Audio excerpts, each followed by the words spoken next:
시간에는 다중 환경에서 세션을 어떻게 공유하고 관리할까 라는 내용으로 조금 얘기를 해보려고 합니다. 네, 저희는 이제 HTTP 기반의 애플리케이션으로 와스를 개발하거나 서버를 띄웠을 때 스테이트레스 환경에서 어떤 유저가 현재 리퀘스트 보냈는지 상태를 저장하고 식별하기 위해서 저희는 쿠키와 세션을 사용을 합니다. 그렇기 때문에 스테이트레스 기반 환경이더라도 현재 로그인된 사용자가 누군지 구분을 할 수가 있어요. 그걸 구현하는 방식은 세션 쿠키 방식이 있고 JWT도 사용할 수가 있겠지만 이번엔 세션에 대해서 알아보겠습니다. 다음과 같이 멀티 서버 환경에 세션이 구축되어 있다고 볼게요. 와스 1에는 세션 스토리지 1, 1은 2, 3, 4 이런 식으로 존재합니다. 근데 이제 여기서 서버 한 대당 하나의 저장소가 이루어지게 된다면은 세션 유저부터 1부터 3은 여기, 4부터 5는 여기, 6부터 7은 여기 이렇게 저장된다고 쳐볼게요. 그러면 이 분리된 시스템에서 각각의 가지고 있는 세션은 다르기 때문에 이 와스들이 하나의 서비스를 분산 목적으로 처리하고 있을 때 이 세션에 대한 정합성이 발생하지 않아요. 아니, 정합성 문제가 발생할 수가 있어요. 네, 이 세션 스토리지 와스 1에는 있는데 2에는 없어버리는 그런 문제가 발생할 수 있죠. 이거를 해결하기 위해서 일단 스티키 세션이라는 방법이 있어요. 스티키 세션이 뭐냐면은 유저 1이나 2가 예를 들어서 그 세션 저장소 요청을 보내서 로드 밸런서가 와스 1에 유저 1의 세션을 생성했다고 해볼게요. 그럼 유저 1의 리퀘스트는 모두 와스 1에 가게 되는 겁니다. 그래서 고정된 세션을 의미하고요. 만약에 세션에 해당 리퀘스트에 대한 정보가 없다면 새로운 세션을 만들어서 저장을 하고 그 로드 밸런서 알고리즘을 통해서 유저의 세션을 전파를 하겠죠. 이런 식으로. 네, 그래서 네, 이런 식으로 쿠키가 있으면 해당 요청에 쿠키에 지정된 서버로 전송을 하고 쿠키가 없는 경우에는 로드 밸런서가 기존 로드 밸런싱 알고리즘 기반으로 서버를 선정해요. 근데 이러한 방식은 문제가 존재합니다. 좀 여러 개가 있을 수 있는데요. 요청을 정해진 서버가 처리해야 하기 때문에 작업이 없는 서버가 있더라도 활용이 안 된다.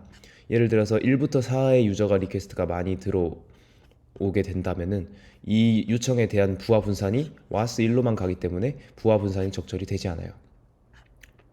그리고 각각의 세션이 만료가 된다면은 해당 세션을 사용하는 모든 유저들은 세션 정보를 잃어버리게 되므로 가용성이 떨어집니다. 장애가 발생하면요. 이건 뭐 다른 것도 마찬가지겠지만요. 그래서 이러한 문제들이 발생을 할 수가 있고, 그래서 부하 분산이 제대로 되지 않고 스케일 아웃의 장점을 제대로 이용할 수 없는 방법이라고 볼 수 있습니다. 그래서 이런 스티키 세션 방식을 개선해서 어떤 식으로 여러 가지 방법이 있을까 한번 알아보도록 할게요. 톰캣으로 알아보는 세션 클러스터링을 한번 소개시켜 드리도록 하겠습니다. 첫 번째로는 세션을 올투올 방식으로 레플리케이션하는 방법입니다. 일단은 세션 복제는 세션 저장소가 변경되는 요소가 발생하면 다른 저장소에도 해당 세션에 대한 변경이 복제가 되는 거예요. 그래서 세션 1, 2, 3은 전부 같은 데이터, 키밸류, 세션 아이디와 유저를 가지고 있습니다. 이렇게 되면은 다른 와스 서버에서도 데이터의 일관성을 지킬 수 있기 때문에 데이터 정합성 문제는 발생하지 않을 것입니다. 그런데 일단은 여기서 모든 서버가 동일한 세션 객체를 가져야 되죠. 그렇기 때문에 세션이 새로 생성이 되게 된다면은 다른 세션 2, 3에도 복제하는 작업을 진행을 해야 됩니다. 그러면은 이것도 이제 결국엔 많은 메모리를 필요하기도 하고 서버 수에 비례하여 네트워크 트래픽이 증가하는 등 성능 저하가 발생할 수 있어요. 그러므로 해당 방식은 소규모 클러스터에는 좋은 효율을 보여줄 수 있습니다. 4개 이상 서버를 가진 대규모 클러스터에게는 추천하지 않는 방식이에요. 올톨 세션 방식, 복제 방식을 사용하면은 결국에는 한계가 존재합니다.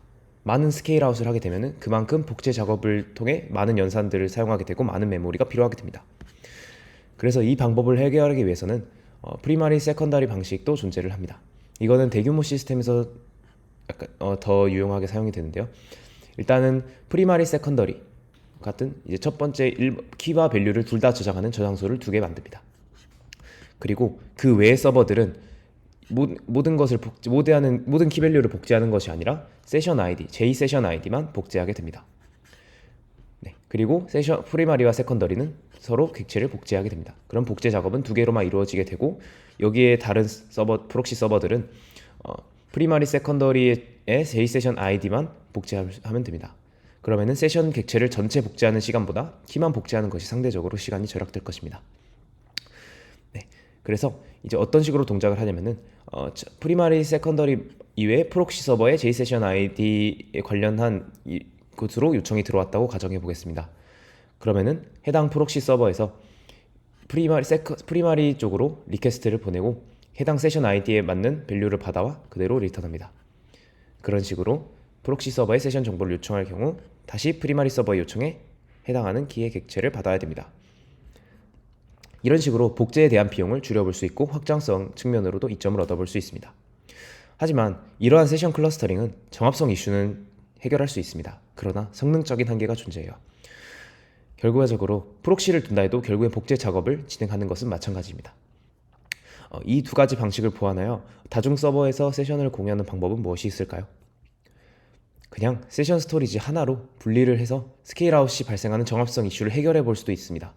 이것은 또 SPOF가 될 수 있는 문제가 존재를 하지만 만약에 정합성과 복제 비용 그런 것들을 고려하거나 혹은 정합성을 좀 더 정확하게 하기 위해서는 세션 스토리 하나를 쓸 수가 있고 부하 분산의 목적과 그런 다양한 목적들을 원할 때는 신뢰성 문제와 가용성 문제를 할 때는 클러스터링을 해도 괜찮습니다.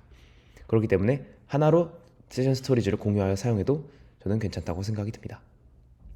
결과적으로는 이 트래픽이 어떻게 몰리는지, 어떤 특징을 띄우는지, 어느 정도 부하를 감당할 수 있는지의 테스트를 적절히 진행을 하고 그리고 어떤 방식을 복제가 필요한지 필요 없을지에 대한 구조를 잘 합의점을 도출한 후에 이렇게 결정을 내리면 괜찮을 것 같습니다. 이런 식으로 다중 환경에서 세션은 관리되고 이렇게 공유하고 관리되는 방식입니다. 다음에는 JWT에 대해서도 나중에 언급해 보도록 하겠습니다. 감사합니다.